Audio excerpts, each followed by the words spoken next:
The latest chapters of Boruto are a perfect demonstration of Two Blue Vortex's narrative execution so far, highlighting where this series stands out and where it falls short, both the good and the bad. Let's start with the positive and skip ahead to Hidari's part of the chapter. As a quick aside, I'd like to compliment the fight choreography and paneling in these latest chapters. The way Hidari used the claw marks in tandem with Sasuke's jutsu was super freaking cool, and the paneling of Jura flying up and then speeding towards himawari as she forms a Biju bomb had a flow to it that I've never seen with Ikimoto's art before. This was by far some of Ikimoto's best work, and I was thoroughly impressed with his massive improvement. The only fight in Two Blue Vortex that remotely compares to these battles would be Boruto vs Mitsuki. I sincerely hope we get more choreography on this level in the upcoming chapters, and having seen the battle in chapter 12, it does appear as though Ikimoto is keeping the ball rolling in this regard. Moving on to the narrative though, there is a lot to unpack in this chapter. Upon being asked who he is, how he knows Chidori, and what his connection to Sasuke is, Hidari makes it abundantly clear that he knows nothing. He doesn't know who he is. He doesn't know where he came from. He doesn't know how or why he came into existence, and he doesn't know how he does the things he does. He just can. It's ingrained into him. It's instinctual. He's a man operating on instinct trying to surpass his instincts. Moreover, not only has Hidari expressed a strong dislike for the questions he's been asked, he also deflects most of them. Konohamaru even points this out. Hidari isn't answering their questions, he's just getting annoyed and asking his own questions instead. But why? Why? Why do these questions bother Hidari so much? Seriously? You asked why? Because they expose his uneasiness, his uncertainty. They expose the very thing he is most self-conscious about, his identity. Who are you? That's the question Hidari wants to answer most, yet it's the question he can answer least. And what Hidari does next is what really got me excited and is by far my favorite part of the chapter. Hidari says, "I have no idea who I am, but somehow, the one thing I did know about from the get-go is you, Uchiha Sarada. So I ask you, who are you?" This is probably my favorite thing a Boruto antagonist has done for quite some time. Hidari flipped it around on Sarada by asking her the same question, to which Sarada did not answer. This is incredibly important. Sarada's answer or lack thereof is essential to the validation or invalidation of Hidari's path. If Sarada has no answer, Hidari's approach would be validated. He would have no reason to doubt his path to finding his identity. But if Sarada has an answer, Hidari's approach would be invalidated. He would have a reason to falter, a reason to doubt his path, as Sarada would have formed her identity without devouring anyone in order to do so. However, because Sarada did not answer Hidari's question, Hidari has received validation of his path. This does not mean, however, that Hidari can't and won't have doubts about his path. Oftentimes with redeemable antagonists, they will have emotional doubts but logical validations. Deep down, their heart won't want to go through with their path, but their experiences and logic will tell them that they must go through with it. You've seen this with multiple characters in Naruto. Nagato is a perfect example. I'll take this a lot further in some upcoming videos about each of the Shinju, but Nagato was someone who emotionally doubted his path, but found logical validation from the world and his experiences. And when Naruto challenged his path, he sought to validate his path by testing Naruto. Nagato first did this when the Diva Path pinned Naruto down and explained the cycle of hatred, his plan, and asked Naruto how he would confront this hatred in order to create peace, to which Naruto had no answer. And by having no answer, Naruto validated Nagato's path, for even if it strayed from their emotional idealism, it was the only answer that had been presented. It was the only path to take. This completely crushed Naruto, causing him to emotionally waver and temporarily lose hope in himself, and by succumbing to his rage and unleashing the Nine Tails, Naruto only further validated Nagato's path. But after talking to Minato, who unconditionally believed in Naruto, Naruto's faith was restored, and he challenged Nagato once again. And upon receiving that challenge, Nagato sought to validate his path by testing Naruto yet again, because despite his continuous validations throughout the years and even during this invasion, Nagato still had doubts. he still wanted a better answer. This was Nagato's humanity, his identity. So when Naruto finally invalidated Nagato's path by not choosing vengeance despite sharing the same pain as Nagato, Nagato's logic had crumbled. Moreover, by echoing the same words and ideology that Nagato once spoke to Jiraiya in the past, Naruto appealed to Nagato on an emotional level that cannot be understated. In doing so, Naruto overcame Nagato both logically and emotionally. Nagato's path had utterly crumbled. All that was left was Nagato's humanity, his identity. All of this is to say that if Hidari's path is validated by Sarada's failure to provide an answer, that does not mean all of his doubts have been erased, and it does not mean that Sarada can't challenge Hidari once again and provide an answer the second time around, just as it was with Naruto and Nagato. For just like Nagato, it is Hidari's humanity that forms these doubts. It is Hidari's humanity that fights against his instincts. His humanity doesn't want to devour. It doesn't want to be Ten Tails. It wants to be human. It wants identity. And it's no different for Jura. This chapter once again exemplifies something we've been talking about a lot on the podcast channel, and something I plan to make multiple videos about, which are the subtleties of Jura's behavior. If Jura's instinct is to devour things, he seems to be taking every opportunity he can to surpass those instincts. Look no further than this chapter. Even after beating Himawari into the ground, instead of simply devouring Himawari, Jura decides to test his true power by beating her up even more. And once he finished doing that, he proceeded to keep talking to Himawari instead of simply devouring her. And despite noticing Boruto as he closed in on them, Jura made absolutely no attempt to stop him. He kept his hands in his pockets and remained completely still. All he did was look at Boruto. It's as if he let Boruto take Himawari away. If the bug Shinju is fast enough to slam Boruto against the wall and force Boruto to use Flying Raijin to dodge some of his attacks, surely Jura is fast enough to at least react to Boruto flying towards him. In fact, he did react, he just chose not to move.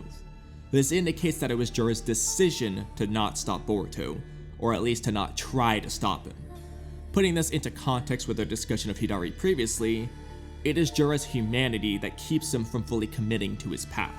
His instincts are that of a Ten Tails. They tell him to devour things, and Jura told himself and the others to follow that path, to first devour their targets, and eventually to devour the Otsutsuki and evolve into their final form. But in order to do so, he must abandon his humanity. He must abandon his identity. Perhaps the instinctual goal of devouring the Shinju's targets is to crush their humanity, to crush their identity, or more poetically, to devour their identity, to set them on the path of no return, to be none other than the Ten Tails. But as a person, Jura can't accept that. The duty they must enact as the Ten Tails, a mindless beast operating on instinct with no identity of its own, versus the humanity growing within them, the yearning for purpose, the desire for identity. Right now, Jura is experiencing that clash, the clash of humanity versus instinct. Jura revels in his humanity, he finds enjoyment in his curiosity, his power in this mysterious world, all the while telling himself that what he ought to do is devour things and fulfill his duty as a Ten Tails. Without even realizing it, Jura has been fighting and surpassing his instincts from the very start.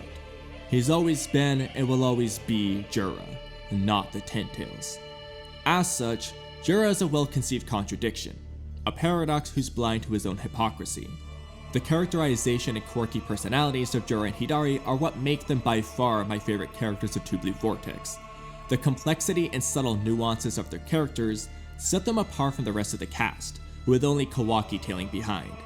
But in the case of Jura and Hidari, all of these layers have been exposed in only 7 chapters of existence, whereas Kawaki has been developing for 67 chapters. And speaking of Kawaki, I greatly enjoyed the subtle nature of Kawaki's characterization in this chapter. It's only a short exchange of dialogue, but Kawaki's words to Delta exemplify the contradiction that is Kawaki. Delta asks Kawaki why he is bothering to go fight Jura when he already got his ass whooped by him, and Kawaki's response screams the mindset of a shinobi. He can't not go. He'll do whatever he can. A shinobi is one who endures and fights to protect what they hold most dear. No matter how uphill the path, no matter how thick the wall before them, they do what they can. They do not give up. Shinobi always find a way. That is the mindset Kawaki is exuding. And yet, what is Kawaki's philosophy? Shinobi are those who die early. The age of shinobi is over. By using the phrasing, "use shinobi towards sarada," Kawaki distances himself from said shinobi, indicating that he is no such shinobi. Rather, he is an otsutsuki. In this manner, Kawaki is no different from Jura. He set forth on a path, yet his humanity conflicts with that path. What he believes he must do is inhumane, yet Kawaki himself is human, and that is why he will fail, because humanity always prevails. Again, I'm working on character analysis videos for Kawaki, Jura, Hidari, and even Matsuri and Bug, so stay tuned for the complete analyses, but the characterization of Kawaki and the Shinju are what I believe to be the saving graces of Two Blue Vortex. They are what keep me engaged. They are the reason I keep reading. Of course, there are other things I'm interested in as well, such as the development of Ada and Mitsuki, the mystery of Amato, the mystery of Jura's origins, the two missing Otsutsuki from the destroyed stone tablets, and so on. But I believe that Kawaki, Jura, and Hidari are currently Two Blue Vortex's strongest assets. I feel like I've highlighted the strong attributes of this chapter pretty extensively, so now it's time for the negatives. Unfortunately, I have way too much to say, and because I like to substantiate my points, I've come to the realization that almost every critique I have is worthy of its own video. And so, I picked out the only 4 critiques I have that are actually pretty short, and I really don't think I need a whole video dedicated to them, although I could probably make a YouTube short out of the first one. And rather than taking these as some major narrative critiques, take them as a slap to the knee, you done goofed type of critique, and try to get a laugh out of them. First up is what Jura says about himawari's healing powers. Jura says, what astounding healing power, far beyond human or Jinchuriki level, almost like what we Biju possess. This is just not true. Not only have the Biju never displayed particularly incredible healing powers in the first place, if anything, they've actually displayed a lack of healing powers. I know it sounds crazy, but it's literally true. Shukaku doesn't heal his chopped off arm against Naruto and Gebabunta. Isobu never heals his missing eye that looks like Kotetsu's sword. Gyuki never heals his broken horn that was chopped off by the third Raikage, and he goes the entire war without healing his chopped off tail. Where are these astounding healing powers that Jura speaks of? We certainly didn't see them in Naruto. Furthermore, to my knowledge and memory, I don't think we've even seen any Jinchuriki besides the Nine-Tails Jinchuriki ever display special healing powers, so this could be a power exclusive to Kurama the Ten-Tails and not shared among the other Biju. Now maybe Jura actually means the Ten-Tails or his crew of Shinju people and not all Biju in general, but if that's the case, just say so. Just say Jubi or Ten-Tails. More importantly though, the healing powers that Himawari displayed aren't far beyond that of a Jinchuriki like Jura says. Himawari didn't even heal anything crazy. We don't even know what the heck Jura did with one of these attacks. It looks like he may have made a bunch of mini Biju bombs that acted like bullets and poked some holes in Himawari's arm and torso, but that can also just be blood. We don't know. Either way, it certainly isn't as impressive as part 1 Naruto quickly healing a Chidori hole in his chest that destroyed his lungs, or Naruto immediately healing a big hole in his stomach against Delta as soon as he wanted to, or God forbid when Madara healed half his body that was obliterated by Might Guy, or when he healed his lower body that was chopped up by Sasuke. Naruto and Madara were both Jinchuriki, and they both displayed far greater healing powers than Himawari did here. If anything, it seems like Jura got it backwards. Himawari's healing is like that of a Biju, and far inferior to that of a Jinchuriki. Kind of a weird plot point though. This is just one example, but it's these weird and unnecessary contradictions that drive me crazy. I completely understand what they were going for. They wanted to once again hint at the fact that Himawari and Kurama are one body and soul. Himawari essentially is the Biju here. I get it. But if you want Himawari's healing powers to be far beyond that of a Jinchuriki, You should start by showing her healing powers being far beyond that of a Jinchuriki. Don't have her heal smaller wounds than the ones Jinchuriki have quickly healed in the past. Have her heal wounds far greater than that. Have her heal like Boro. Have her heal half her body at once like Madara after Night Guy or something. And if she can't do that, then what's the point of this plot point? Her healing would be worse than Madara, a Jinchuriki. And if all the crazy healing stuff happened off screen, that doesn't make it any better. Why are we skipping over the actual fight? Stop making the anime fix everything and put it into the stupid manga. I really hate the fact that it just been so long about the stupid healing thing. Moving on though, next up is Shikadai's reason for leaving Himawari. Shikadai reiterates Himawari's thought process, which is that since Jura's target is solely Himawari, they should just leave in order to minimize casualties. This is the exact same logic that Himawari used in Chapter 9 when she planned to escape on her own, which Shikadai did not support because he knew they would catch Himawari and kill her. For a rational thinker like Shikadai, Himawari's vague new power-up should not make him any more comfortable leaving her behind, because he still has absolutely no idea how strong Jura or Himawari are. He doesn't know who Jura is or where his power comes from. He doesn't know what Himawari's power even is.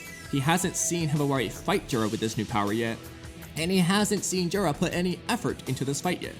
The dude has kept his hands in his pockets literally the entire time. Shikadai's whole thing is being the strategic and logical thinker like Shikamaru, but he literally can't logically deduce whether Himawari has a reasonable chance in this fight or not. So why is he so comfortable with leaving Himawari now, when she's using the same logic she used in Chapter 9 when everyone refused to let her go alone even though it would have minimized casualties like Shikadai is mentioning now? Shikadai's logic in this chapter applied just as much in Chapter 9, so why didn't he agree to Himawari's plan back then? Like I said, he has no idea how strong Jura or Himawari are, so he has no reason to just assume Himawari can make it out alive. As far as Shikadai is aware, Himawari is just as screwed as she was before, and that was literally the truth. Shikadai's reason for leaving should have been to bring Inojin to the hospital as soon as possible just in case Himawari didn't heal him properly. Or better yet, to rush Inojin to the hospital because Himawari didn't heal him like she did in the actual chapter. That's a reason that wouldn't have applied in Chapter 9, because Inojin wasn't fatally injured yet. It would also be a much better way of convincing Choto to leave, since she would be doing so to save one of her best friend's lives, while also keeping an eye out for Hidari, whose existence they're aware of. And while Shikadai does mention Inojin, he doesn't mention him in regard to bringing him to the hospital. He mentions him as being dead weight. Bro's not even concerned for Inojin's life. What the hell kind of crappy bond does Shikadai and Choto have with Inojin to make them not even worry that Inojin might not make it out alive? It's just such strange dialogue. Kishimoto would never. And now we have probably the most silly one. Jura says, Inojin Yamanaka essentially brought about his own destruction by foolishly not heeding my repeated warnings and engaging in exceedingly reckless behavior that clearly lacked rationality. But while I do not understand it, it seems that something has caught fire in you. Is it just coincidence, or is there some correlation? It's that last part that gets me. Jura already knows the answer to this. He knows there is some correlation. He has proven as much back in Chapter 9. When Hidari says Team 10 doesn't seem too intelligent in reference to their reckless behavior and not heeding their warnings, Jura says that's not true. Something is driving them past their own survival instincts. What that something is likely to be crucial information for us as well. So while Jura might not understand it, he undeniably knows that the correlation exists based on his own dialogue, so I'm not really sure why they had him say this line here. It feels like they're just trying really hard to emphasize that he doesn't understand human emotion, but they're doing so with very janky dialogue sometimes. I think it would have been better if Jura just referred back to his point in Chapter 9, perhaps saying something like, "It seems that something has caught fire in you. I wonder, could it be the same as the others?" Indicating that while he might not fully understand it, he is aware of the connection between the two. Obviously, you can tweak the dialogue however you want, that was just a quick example. And now for the fourth and final critique of this video, I want you to recall everything I said about Hidari earlier, particularly the part about Hidari's humanity forming doubts about his path, while his logic and instincts tell him that it's the only way, that he must go through with it. While that's all great in concept, it might be null and void. As far as this chapter indicates, Hidari might be gone, possibly for good. He's turned into a spiky chakra fruit looking thing called a Thorn Soul, and Jura is holding it in his hand to end the chapter, eerily reminiscent of when Momoshiki held Kinshiki's chakra fruit before consuming him. What happens next is what's key. If Jura consumes Hidari like Momoshiki did with Kinshiki, which is certainly very befitting for Ten Tails-like being, then I imagine that Hidari will be gone for good.